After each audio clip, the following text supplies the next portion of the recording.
Well, gang, thank you so much, and thank you, Montgomery County.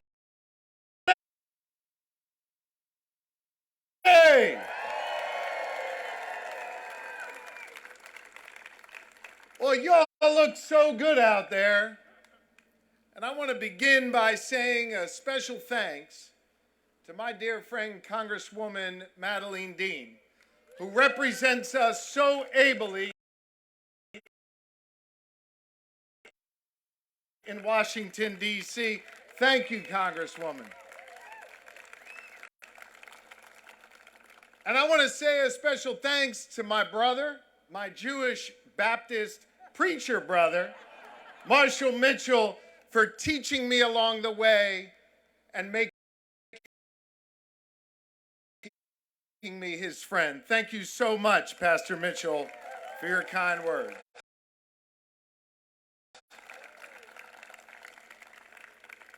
And I especially want to thank Kelly. It's not easy for Kelly to get up here and speak the way she did, but she spoke so beautifully.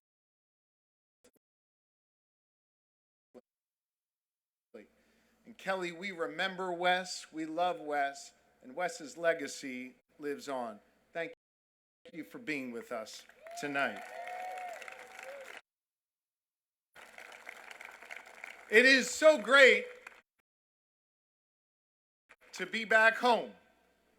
And for those of you here today, and those of you watching online, I want you to know truly, this is so humbling to see you here.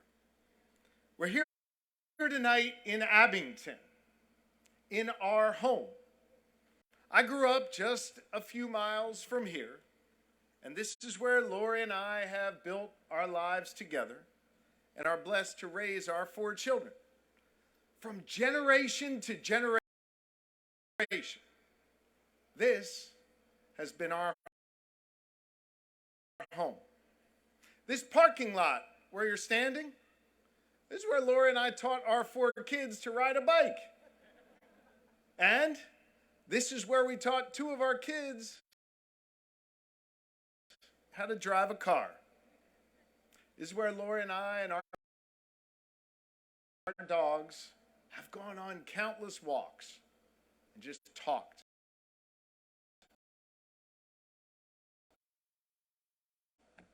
About our kids, about life. It's where she's grounded me along the way. And no matter where I've gone or how far I've traveled, I've always looked forward to coming home here, to this community. As a kid growing up here, I learned the value of service by watching my parents serve the community. My dad, Dr. Steve, he probably took care of most of you out here. He still works as a pediatrician. I watched my mom and dad do their best to help others. And their example inspired me to go into public service. And so whether it was tagging along with my pop when he went and made rounds at the hospital, or working with my mom on social justice issues, I learned from them. I watched them, and I learned to think of others as they did each and every time. That lesson is still with me today, and it is how Lori and I are trying to raise our 4 children. And it's inspired me to take on the powerful on behalf of the people, to find some common ground so we can get things done. Because I believe that's what Pennsylvanians deserve. As a young state representative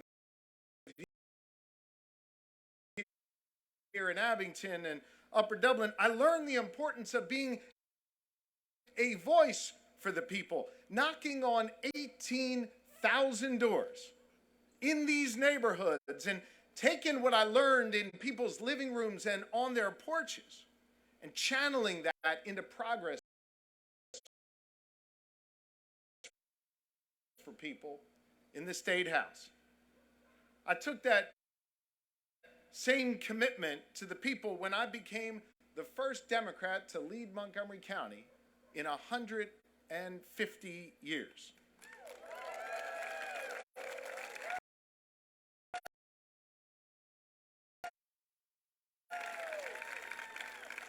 The status quo wasn't working when we took over.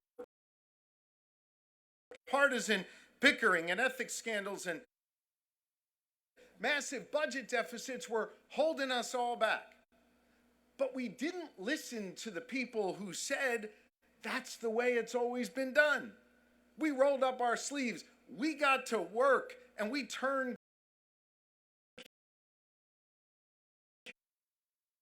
county government around. We not only put the county back on stable footing, we actually reduced spending while we were in charge. We helped restore our AAA bond rating, fired the Wall Street money managers so we could save millions and protect the retirement of our seniors. We brought folks together. We worked across party lines, and we got things done. It was the work we did here in these communities that taught me how to be the people's voice, how to take on the status quo. And that's why I promised to take on the biggest fights facing the people of Pennsylvania as your Attorney General. We have gone to court to defend your rights. We've taken on the powerful and the well-connected.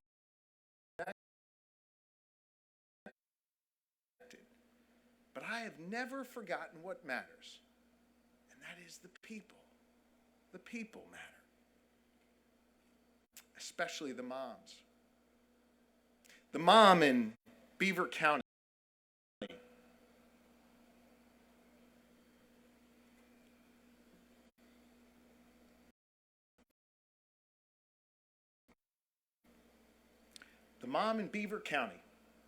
who clutched a photo of her son into my back while we hugged and cried, and she told me about how he died of an opioid overdose. The grandmom in North Philly who pulled me right into her face to tell me about her grandson who had been shot on the streets and who had his life taken from him all too soon. He was a victim of gun violence. Or the pleas of a senior who felt ashamed about being scammed out of thousands of dollars. And then there's the conversations in a hushed voice. People wanting to share with me the story of being abused as a child. Expressing gratitude for the work that my office had done to expose the abuse within the Catholic Church. Because for decades, survivors of sexual abuse struggled in the shadows. They were denied accountability. They were denied justice. They were denied a voice. But as Attorney General, I heard their voices loud and clear. We listened to the stories of survivors, and thanks to their courage, we uncovered thousands of cases of abuse, 301 predator priests, and a conspiracy and cover-up that went from dioceses here in Pennsylvania all the way to the Vatican. We heard them. And predator priests are behind bars today because of the strength of those survivors. That investigation, well, it inspired others across the country, and it has indeed led to a global reckoning. We helped survivors speak their truth, and while we continue to fight for justice, we took the first real steps toward accountability. I want you to know that I will stand up to anyone who abuses their position or their power and endangers our children. That is what I've always done. whether a religious leader, a coach, a doctor, or other members of law enforcement. We will never back down from that fight.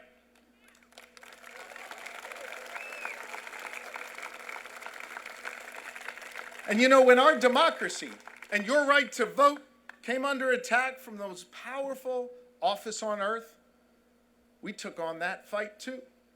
When extremists spread lies and dangerous conspiracy theories, we spoke truth.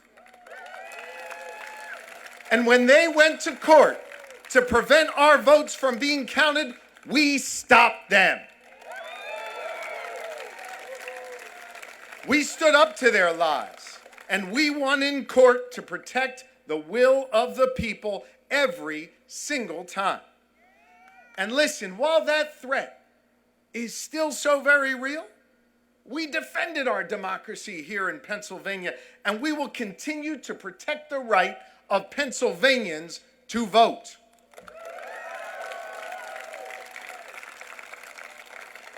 But now it's time to take on the next big fight. You know, I work tirelessly for the good people of Pennsylvania, traveling to all 67 counties, to all corners of this great Commonwealth, from Lions clubs to farms to union training centers and police stations and fire halls and every place in between. I have shown up. I've listened, and I have learned. I've taken on the powerful on behalf of the people and fought for those who have been wronged, citizens who've been left out, and communities that have been forgotten. I've stood up for them, and I've brought people together, and I've gotten things done. That's the kind of leadership we need right now. And that is why tonight, in my hometown of Abington, I am proud to stand before you and declare my candidacy for governor of the Commonwealth of Pennsylvania.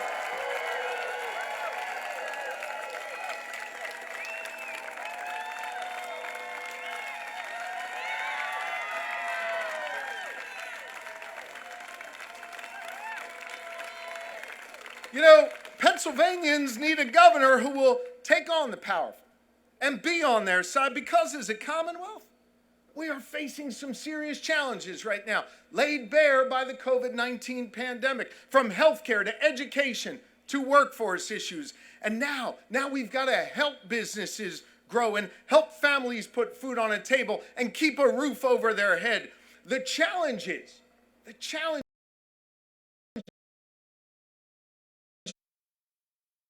of making sure our economy works in small towns and rural communities, not just in big cities, because, hear me on this, Main Streets matter in Pennsylvania. Main Streets matter in Pennsylvania. The challenges of ensuring that every child can access their constitutional right to a thorough and efficient education system, no matter what zip code you live in. The challenge of ensuring that every person has access to health care, both physical and mental health care, because what happens in your mind is just as important as what happens in your body, and we need to cover it here in Pennsylvania. And the challenge of shaking up government so it actually works effectively and transparently and efficiently, because as we just saw in this pandemic, when the people needed government's help, too oftentimes they couldn't get answers. Too oftentimes they couldn't even get their phone calls returned. That is not okay, and that will change.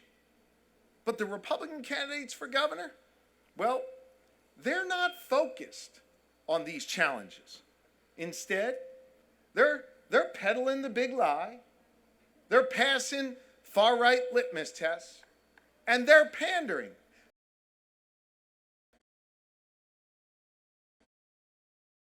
Pandering out of a profound weakness. That is why they do what they do. It's weakness that defines them.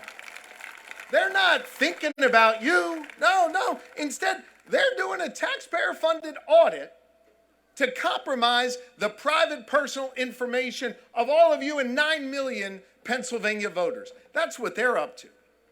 But there is a cost to their lives.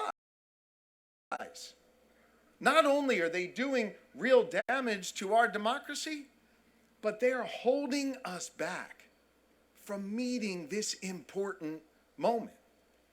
Well, me, I'm focused on what matters, of making your life better. That's what I'm focused on, because we have an incredible opportunity right now to build a commonwealth, build a future that we can all participate in. So let's come together and actually rebuild our infrastructure and repair our roads and bridges and connect every Pennsylvanian to the internet from Waynesburg to West Philly, all right? Can we do that? Let's take advantage of our world-class universities like Penn State here to become a center of innovation, the leader in research. Let's build a blueprint for the future from pre-K to college that's affordable, that prioritizes vocational training and provides quality, accessible education for all. Let's do that together.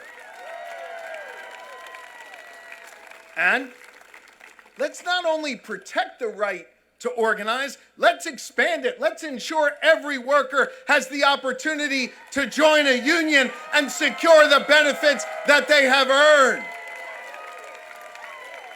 Let's lead the way on energy, because we shouldn't have to choose between protecting our jobs or protecting our planet. That's a false choice. We need to invest in clean energy and create jobs in Pennsylvania. We can do that.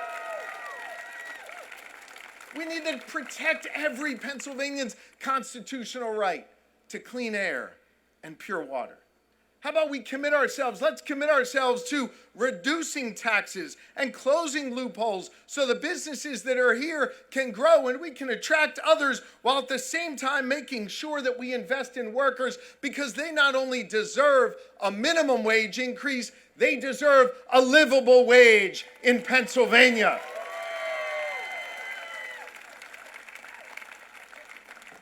Those of you who know me know I don't shy away from stiff competition. So hear me now, Pennsylvania. We will compete again here in the Commonwealth of Pennsylvania. And not only are we going to compete against Ohio and Texas, hell, let's bring the fight right to China. Let's compete against China, and let's build ourselves a modern, dynamic economy that works for all Pennsylvanians. Understand, as governor, I will be Pennsylvania's greatest cheerleader. But to accomplish all that, we need a government that works for people. William Penn wrote of Pennsylvania that we would be an example to the nations. We bear a unique and special responsibility here. And clearly, there is work to be done. As governor, I'll do what I did here in Montgomery County: cut waste, modernize our infrastructure, demand accountability, and provide real service to our constituents. That's the kind of leadership we need right now in Harrisburg. Under my administration, state government will be focused on working effectively, not putting up roadblocks, and getting people the help that they deserve. But we can't move forward as a Commonwealth when systemic inequities are still holding too many people back from reaching their potential. It's true. It's true. And as your Attorney General, I see the impact of those injustices in our communities every day. I see the result of a lack of opportunity. Black Pennsylvanians and communities of color all across the board are too often shut out of our economy, prevented from accessing capital, redlined out of their housing market, and only 4% 4% of the businesses hired by our Commonwealth are black-owned. 4%. Our economy is stronger when everyone participates. Everyone participates. I see the result also of a failure to invest in education. Too many students couldn't get online during the pandemic to meet their teachers or do their homework. Too many school buildings that are in disrepair here in 2021. That is simply unacceptable in Pennsylvania. Every child deserves a first-rate facility to learn in and a first-rate education for opportunity. And I see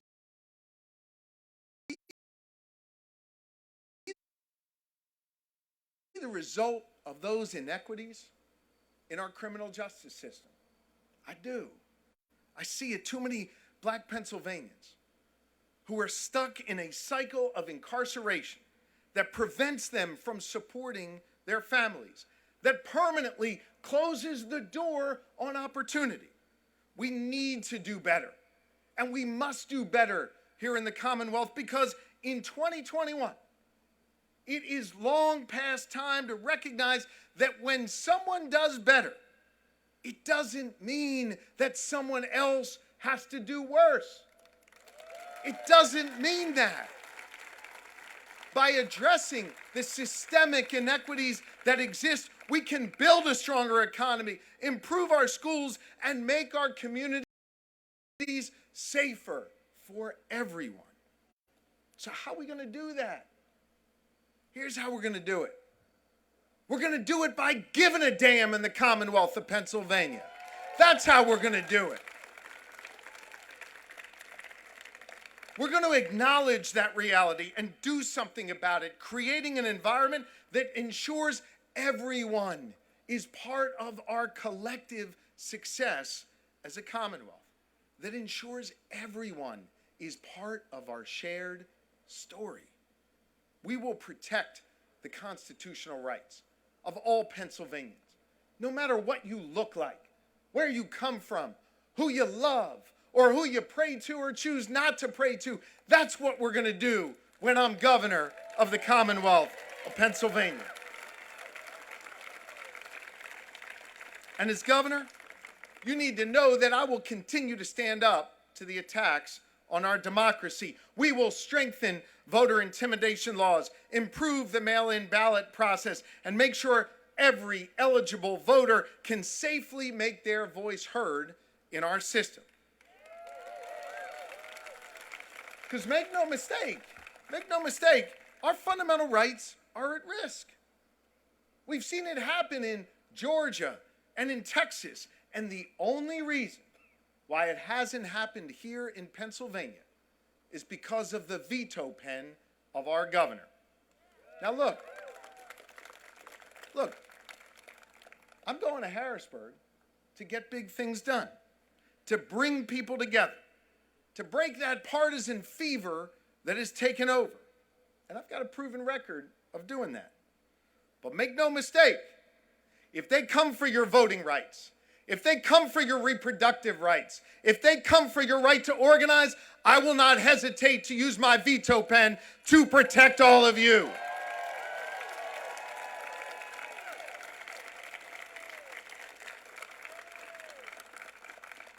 So listen, we're going to win this race.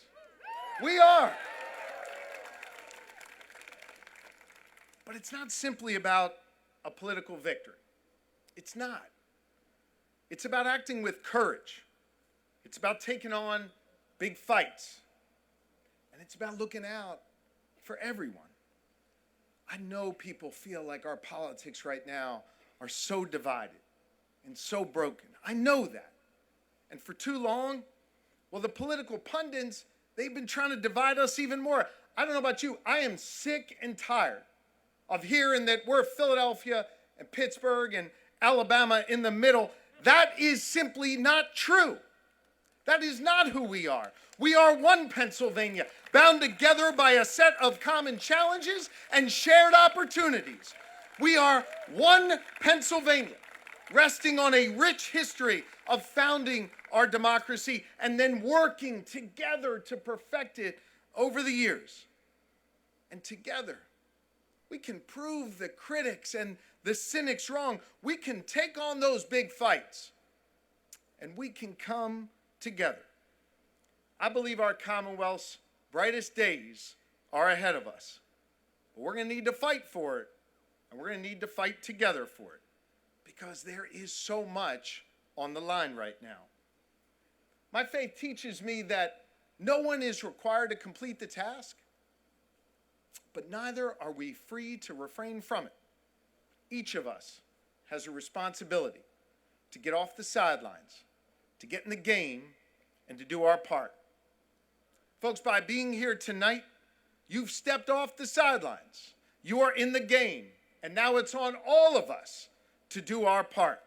I am ready to take on those big fights for you as your governor, but I know I can't do it alone. I need you in the game with me. I need you to text Josh to 32210 right now. I need you to join our campaign. I need you to be part of this effort, and together we will build a future that we can all believe in. Thank you so much, Abington. Thank you, Montgomery County. Thank you, Pennsylvania. Now let's go get to work. Let's get to work and do this.